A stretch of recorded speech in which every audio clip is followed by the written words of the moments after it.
It's the Flow Friday night sports show, and whilst Northern Areas football had a bit of a break, well, most of them anyway, last weekend for the State Country Champs, quite a few headed on down to the Fleurieu Peninsula and had a reasonable time of it as part of the Northern Zone. Great Graham Spud Mackay joins me on the line from rain-soaked Jamestown. How are you, mate? Yeah, g'day, Jace. Pretty good, yeah. Jamestown is rain-soaked. The Oval was not good there a fortnight ago, and I think they just had a bit of a hailstorm there a while ago. How are things in Spudville? You've had a bit of rain there on the farm. That's good. Yeah, no, we had a bit there at 10 mil on Tuesday night, and so I think there was another mil Wednesday night, so hopefully we'll get a bit more Thursday and Friday, and that'll be good. Yeah, good stuff. All right. Hey, let's move into last weekend down on the Fleurieu. It was the State Country Champs. And before we talk Northern Areas for this week, just a bit of a wrap for those Northern Areas boys who did play in that Northern Zone team. 1-1 on the Saturday, beat Eyre Peninsula, and then faced up against them again on the Sunday and went down to them in a thriller. So, all in all, a reasonably successful weekend, but probably could have been even better. Yeah, it could have been, but I guess, as I said, it's hard in those championships, and they certainly got thumped by Central in the first game, although inaccurate kicking cost them 8-7 to 2-7, and in the first half of that game, I think they only managed about 1-4 or something. So if you could turn that around into goals, but it is what it is, they weren't good enough, and Central went on to play Southern in the final.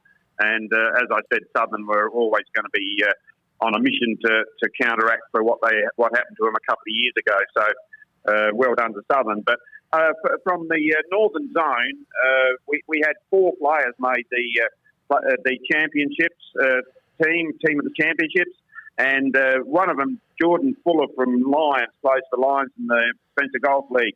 He won the Don McSweeney Player of the Championship. So that was a big effort by him. Plays on a wing. Kristen Thompson from South Augusta, Mark Purcell from Broken Hill.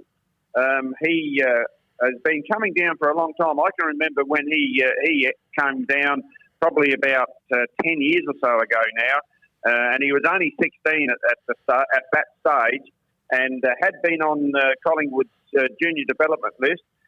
Really pleasing to see him stick with it and make that team of the championships. And also Mark Fuller from Central Augusta. So well done to all those lads. It was a great effort. From Northern Areas, probably people will listen to me and say, well, we want to see how many mistakes he makes. But Luke Capitola finished up playing in place of Leo Coates. And Luke Capitola got third best in that match on the Sunday at Victor Harbour. So that was a big effort by him. And Daniel Hill, he kicked 2 goals in the Sunday game, and he was third in the goal-kicking aggregate all up. So, there's 2 experienced blokes from Northern Areas that have done pretty well down there. And William Hewitt was best in the Saturday game. So we had a good representation from Northern Areas there. And it's a great experience for them, no matter what happens, and I'm sure they'll come away better players for it. No doubt about that, Spud. That's a good wrap on how the Northern Areas crew did down on the Fleurieu last weekend. We head into this week's round of matches. It'll be round 12, so 4 games to go before finals. And a quick recap of the ladder sees Orroroo on top, 10 wins, 1 loss. Broughton Mundura, 9 wins, 2 losses. So those 2 should finish in those spots, you would think. They may trade places, but they should finish first and second, you'd think, Spud? Yeah, I think that's a pretty fair assessment there. I don't... do they play again? I don't think they do. I'm not too sure who they play. No, I don't think they do. Round. Yeah, I don't think they do play again. Yeah. So that you're probably right there. They will. That'll be your top 2 anyway, and it doesn't really matter how you finish. It'll all depend on the qualifying finalist who wins that one and gets the week off. That's but right.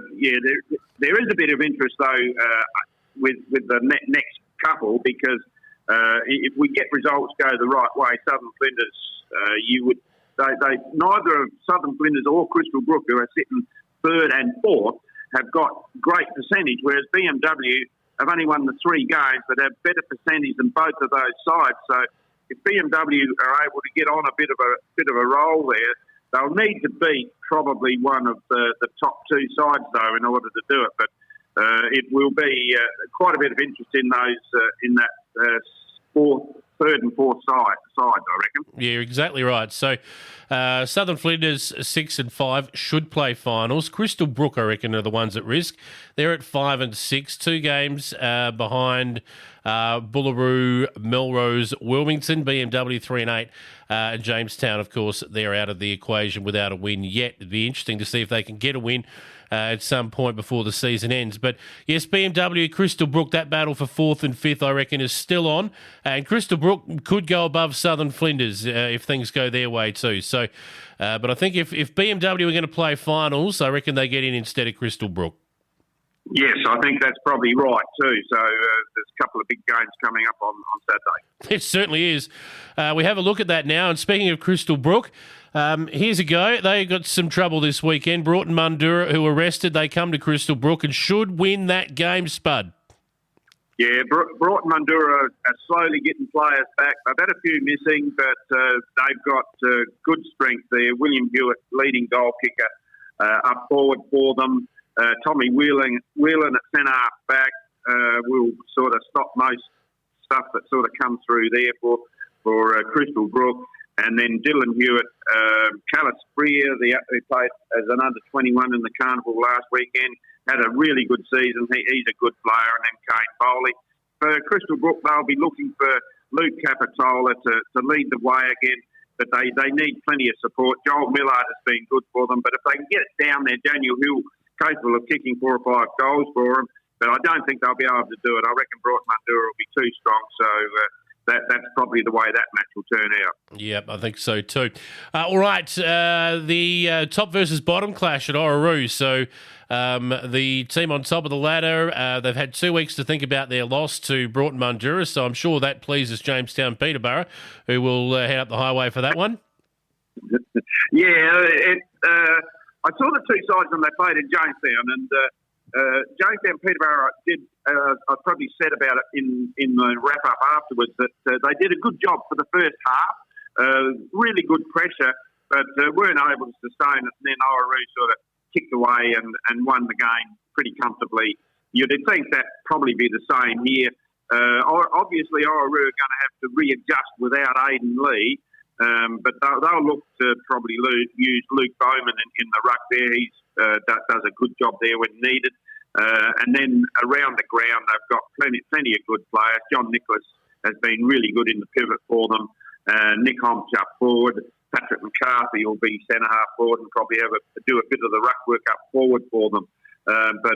Yeah, I think Jamestown Peterborough, they will rely on Daniel Clark, who's been very consistent for them, playing on a wing there. Matt White's been good. Henry Hall's good. There's 3 younger players that have all played very well for Jamestown Peterborough, considering the year that they've had. And, of course, their 200-game experienced player in Greg Farr will lead the back line. But Orroroo to win that fairly comfortably, I think. I think so. All right, match of the round. Finals come early for BMW. It's that simple. Southern Flinders, they win this game. They absolutely wrap up a final spot. If they go down in this game, then they're still at risk. So this is a huge game at Warrabra.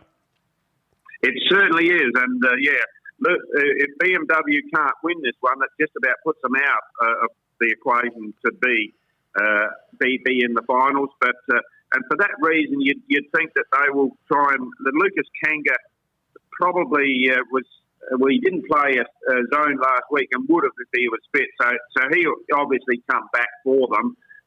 And with his brother, Alec, who is the coach, they're the 2 players that sort of give the biggest impetus to BMW's challenge.